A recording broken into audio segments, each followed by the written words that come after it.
ప్రాచీన సంస్కృతి, భారతీయ సంస్కృతిని పెద్ద పట్టించుకోకుండా మాది ఆధునికత అంటుండే వాళ్ళ కోసం కొన్ని ప్రశ్నలు వేసుకున్నాం.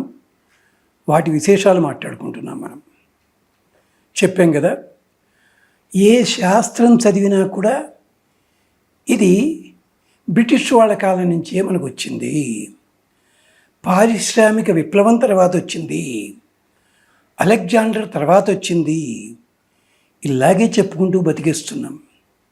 ఆలోచించండి ఒక్కసారి. ఇవాళ ఏ చిన్న చిన్న క్యాలిక్యులేషన్స్ చేయాలన్నా కూడా మీరు కంప్యూటర్లు వాడుతున్నారు, క్యాలిక్యులేటర్లు వాడుతున్నారు. మరి ఇప్పుడు 25 ఏళ్ల వయసున్న వాళ్ళ తాతగారులు ఉండేవారు పల్లెటూళ్ళల్లో. అదొక సినిమాలో కూడా చూపించాడు, శుభ సంకల్పం కాబోలు. చేతి వేళ్ల మీద లెక్కలు కట్టి లక్షలు కూడా అవలేలగా చెప్పిన వాళ్ళు. మరి వాళ్ళ టైంలో కంప్యూటర్లు లేవు గనక వాళ్ళు అనాగరికులు అందామా? ఆలోచించండి. ఇవాళ మనకి స్టీమర్లు ఉన్నాయి, పెద్ద పెద్ద బోట్స్ ఉన్నాయి, మిషనరీ. కానీ ప్రమాదాలు ముంచుకొస్తూనే ఉన్నాయి. మరి ఇప్పటికీ సముద్రంలో వేటగెడతారు చిన్న చిన్న బోట్లు వేసుకుని. వాళ్ళు తుఫాన్లో కూడా ఆ సమయంలో బయటికి రాగలుగుతున్నారు. ఆలోచించండి, అది ఎలా చేయగలుగుతున్నారు వాళ్ళు. అలాగే ఒకప్పుడు బామ్మలు వీళ్ళు ఒక సంస్కృత శ్లోకము, పద్యము, మరొకటి టకటక ఒంటి మీదకి 80 ఏళ్ళు దాటినా కూడా అప్పై చెప్పగలుగుతున్నారు. మరి వాటి పిల్లలు ఎంతమందికి జ్ఞాపక శక్తి ఉంటుంది? అలాగే ఒకప్పుడు టిటి కృష్ణమాచారి అని ఉండేవారు మనకి గాంధీ గారి సమయంలో. అవలీలగా ఇంగ్లీషు మాట్లాడుతూ ఎక్కడా కూడా ఒక్క వ్యాకరణ దోషం లేకుండా, గ్రామటికల్ మిస్టేక్ లేకుండా మాట్లాడేవారు. చేతిలో కాగితం ఉండేది కాదు, ఉండేది ఆ రోజు కాన్సెప్ట్ కూడా అదొకటే ఉండేది, ఓ పారాగ్రాఫు. కానీ యుఎన్ఓ దగ్గర నుంచి మొదలు పెడితే 2.5 hours తడువుకోకుండా మాట్లాడేవాడిని పేపర్లో వచ్చేది. మరి ఎలా సాధ్యపడింది అది? ఇవాళ మంత్రిగా ప్రమాణ స్వీకారం చేస్తూ తన పేరు కూడా సరిగ్గా చెప్పుకోలేని స్థితిలో ఉంటాం మనమంతా కూడా. ఏమవుతుంది ఇక్కడ? దీనికి కారణం ఏమిటి అంటే, గత కాలములో ఉన్నదంతా చెత్త, ఆధునికంలో ఉన్నదే గొప్ప అని మాత్రం అనుకోకండి. కాళిదాసు మహాకవి చెప్పాడు, పురాణమిచ్చేవ న సాధు సర్వం న చాపి కావ్యం నవమితే వజ్యం. బాబు, పాతదంతా గొప్పది, సాధువు అని నేను అంటలేదు, అది అందం తప్పే. కొత్తది గొప్ప, అది తప్పే. పాత దాంట్లో మంచి ఉంటుంది, కొత్త దాంట్లో మంచి ఉంటుంది. మంచి తీసుకుందాం. పాత దాంట్లో చెత్త ఉంటుంది, ఉంటే తీసేద్దాం దాన్ని. కొత్త దాంట్లో కూడా చెప్పుకున్నట్టున్నాం. ఒక మిత్రుడికి సంతానం కలిగితే వాళ్ళ ఫ్రెండ్ చెప్పాడు ఈ వార్త. వాడు ఉత్తరం రాస్తాడు ఇంగ్లీష్లోను. ఏమని చెప్పి, మీ తమ్ముడు నాకు చెప్పాడు నీకు పిల్లలు పుట్టారని చెప్పి సంతోషం అనాలి. వాడు ఇంగ్లీష్లో రాశాడు.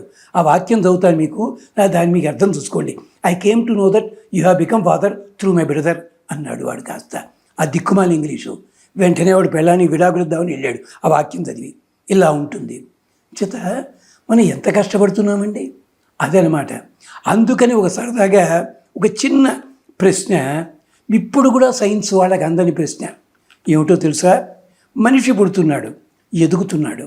ఒక్క క్షణం మనిషి ఎదగడం కూడా, తలకాయ కూడా ఒక పరిమాణం దాకా ఎదుగుతుంది. ఎంతవరకు? వాడికి 10-12 ఏళ్ళు వచ్చేదాకా శిరస్సు ఎదుగుతుంది. తర్వాత శిరస్సు ఎదగడం ఆగిపోతుంది, చేతులు, కాళ్ళు, ఒళ్ళు పెరుగుతాయి. ఒక ప్రశ్న వేశారు, మిగిలిన శరీర భాగాలన్నీ ఎదుగుతున్నాయి కదా, విస్తరిస్తున్నాయి కదా, శిరస్సు ఎందుకు విస్తరించటం లేదు? ఏళ్ళు గడుస్తున్న కొద్దీ చేతులు పొడుగవుతున్నాయి, ఇలా అవుతున్నాయి, ఒకసారి ఆగుతున్నాం, నిజమే. మరి శిరస్సు ఎందుకు విస్తరించటం లేదు? ఇది మొదటి ప్రశ్న. రెండో ప్రశ్న ఏమిటో తెలిసిన, మన లోపల ఎముకలు ఉన్నాయి, రక్తం ఉంది, నాడీమండలం ఉంది, ఎముకల్లో కదిలే ఎముకలు ఉన్నాయి కదా. ఇవన్నీ పిల్లాడు పుట్టకమునుపు, పిల్ల పుట్టకమునుపు తండ్రి యొక్క వీర్యము, ఇక్కడ ఉండే రజస్సు రెండూ ద్రవ పదార్థాలే కదా. రెండు ద్రవ పదార్థాలు కలిసి కళ్ళు ఏర్పడుతున్నాయి, నుదురు ఏర్పడుతోంది, ముక్కు ఏర్పడుతోంది, దాంట్లో వాయు సంచారం ఉంటుంది.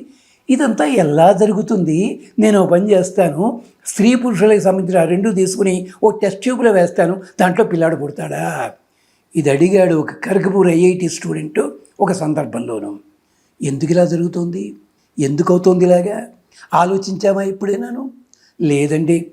ఇప్పుడు డాక్టర్లు స్కానింగ్లు చేస్తే కానీ లోపల బిడ్డ ఆడపిల్ల మగపిల్లాడ ఏమిటి చెప్పరు వాళ్ళు కూడా.